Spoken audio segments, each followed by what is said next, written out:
بسم اللہ الرحمن الرحیم۔ السلام علیکم۔ ڈاکٹر منور حسین کا سلام قبول کر لیجئے۔ آج جس ٹاپک کے اوپر میں بحث کرنا چاہتا ہوں وہ بڑا اہم ہے، اور اس سے میں سمجھتا ہوں کہ مڈل ایسٹ کی پولیٹکس میں ایک نمایاں تبدیلی وقوع پذیر ہوگی، اور وہ یہ کہ چین کی جو کاوشیں ہیں مفاہمت کی حماس اور الفتح کے درمیان میں، یہ ایک بہت بڑی ڈیولپمنٹ ہے۔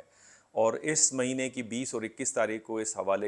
حوالے سے جو کاوشیں ہیں وہ بیجنگ کے اندر کی جائیں گی، اور الفتح کے ذرائع کے مطابق حماس کے وفد کی جو قیادت ہیں ان کے سربراہ اسماعیل ہانیہ جو اس وقت قطر میں مقیم ہے وہ کریں گے، اور جبکہ الفتح کی جو نمائندگی ہے ان کے نائب صدر محمود الاول وہ اس حوالے سے کریں گے۔ سوال یہاں پہ دو چار پیدا ہوتے ہیں۔ پہلا سوال تو یہ پیدا ہوتا ہے کہ چین کی جو ڈپلومیسی ہے جسے ہم سفارتکاری کہتے ہیں، اس کے چیدہ خاصیتیں یا کریکٹرسٹکس کیا ہیں۔ دوسرا یہ کہ ساری ڈیولپمنٹ کی اہمیت کیا بنتی ہے، اور تیسرا یہ کہ کیا چین یہ کروا پائے گا، بیکاز ڈک چینی یہ فرماتے ہیں جو امریکہ کے ایکس وائس پریزیڈنٹ رہے ہیں، ان کا کہنا یہ ہے کہ ماضی میں بھی اس طرح کی بہت ساری کاوشیں کی گئی ہیں لیکن وہ بار آور ثابت نہیں ہوئی ہیں، لیکن 7 اکتوبر کے بعد یہ کاوشیں تیز تر ہوتی چلی جا رہی ہیں۔ پہلی بات کر لیتے ہیں چین کی خارجہ پالیسی کی 3 بنیادی کریکٹرسٹکس آپ کو ملتی ہیں۔ چین کے بارے میں ہمارے استاد ڈاکٹر طاہر امین کہتے تھے کہ چین always behaves like an old wise man, ایک بوڑھے عقل مند شخص کی طرح بیہیو کرتا ہے جس میں جلد بازی نہیں ہوتی۔ تو پہلا جو امپورٹنٹ کریکٹرسٹکس ہے ایک چین ایز این اولڈ وائز مین، کہ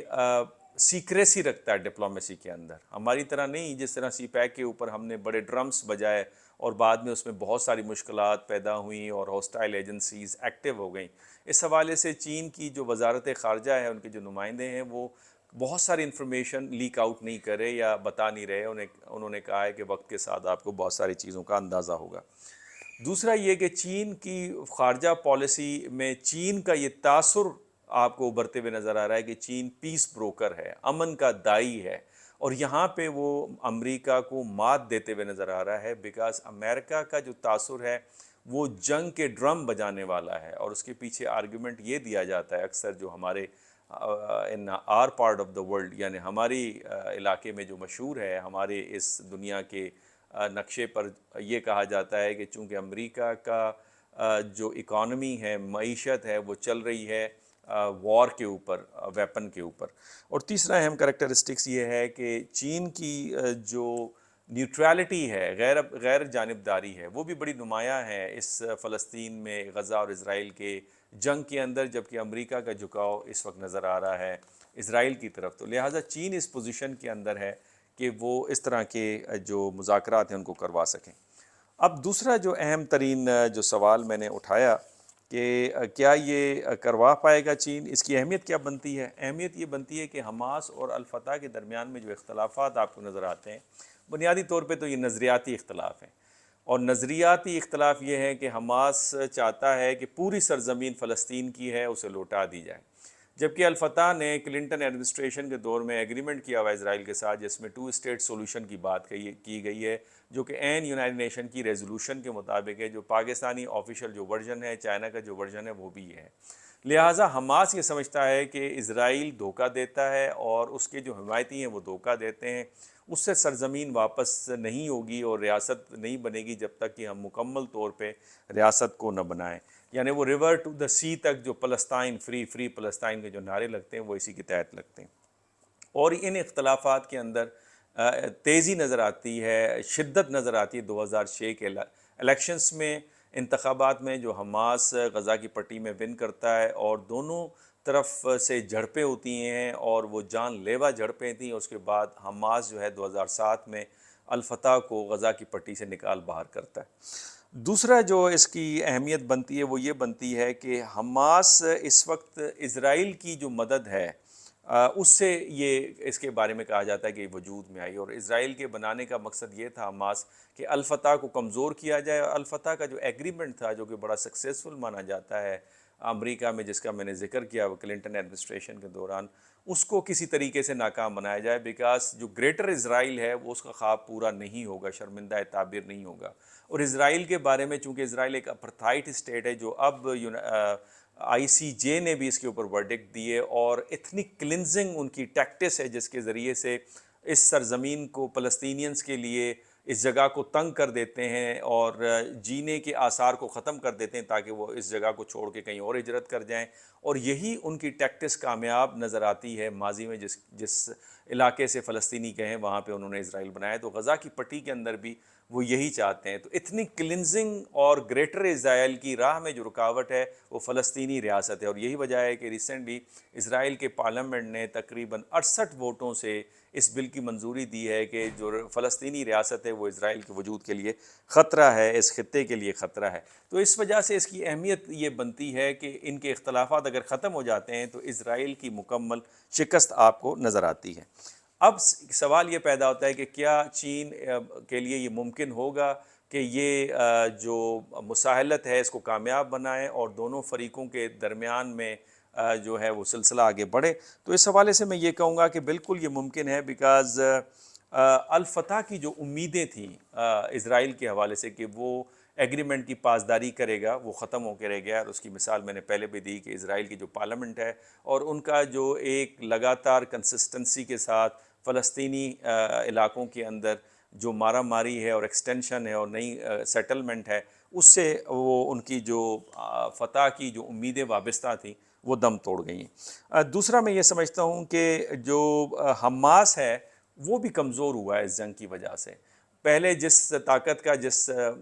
ان کے پاس طاقت تھی جنگ سے پہلے اور جو ہتھیار تھے، جو ان کی پوزیشن تھی سیاسی، اب وہ پوزیشن انفیکٹ نہیں ہے، جتنی کیجولیٹی ہو چکی ہے، انفراسٹرکچر تباہ ہو چکا ہے، خود حماس کے بہت سارے جو فائٹرز ہیں وہ شہید ہوئے ہوں گے، تو لہٰذا کمزور پوزیشن کے اوپر ہے، لہٰذا جب آپ کمزور پوزیشن پہ آتے ہیں تو آپ پھر مفاہمت کی طرف جاتے ہیں۔